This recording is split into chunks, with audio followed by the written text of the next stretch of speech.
கோவை குமரகுரு கலை அறிவியல் கல்லூரி சார்பில் இந்திய பாதுகாப்பு பொருளாதாரம் பற்றிய 3 நாள் மாநாடு துவங்கியது. இதில் இந்திய ராணுவ தலைமை தளபதி பங்கேற்பு. கோவை குமரகுரு கலை மற்றும் அறிவியல் கல்லூரி மற்றும் ரைசெட் அறக்கட்டளை இணைந்து நடத்தும் கோயம்புத்தூர் கான்க்ளேவ் 2025 எனும் பாதுகாப்பு பொருளாதாரம் பற்றிய 3 நாள் மாநாடு சரவணம்பட்டியில் உள்ள குமரகுரு வளாகத்தில் தொடங்கியது. 3 நாட்கள் நடைபெறும் இந்த மாநாட்டில் இந்தியாவின் முன்னணி அரசு தூதர்கள், ராணுவ அதிகாரிகள், பொருளாதார வல்லுநர்கள் மற்றும் கொள்கை வகுப்பாளர்கள் ஒன்றிணைந்து உலகளாவிய மாற்றங்களை இந்தியா எவ்வாறு தனக்கான வாய்ப்புகளாக மாற்றிக்கொள்ள முடியும் என்பது குறித்து ஆலோசிக்கின்றனர். இன்று நடைபெற்ற தொடக்க விழாவில் குமரகுரு கல்வி நிறுவனங்களின் தலைவர் சங்கர் வானவராயர் வரவேற்புரை ஆற்றினார்.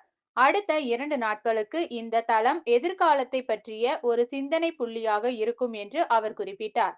இதில் இந்தியாவின் வளர்ச்சிக்கான வியூகம், பாதுகாப்பு மற்றும் ஆட்சி திறன் எனும் 3 முக்கிய கருப்பொருள்களில் விவாதங்கள் நடைபெறும் என்று கூறினார்.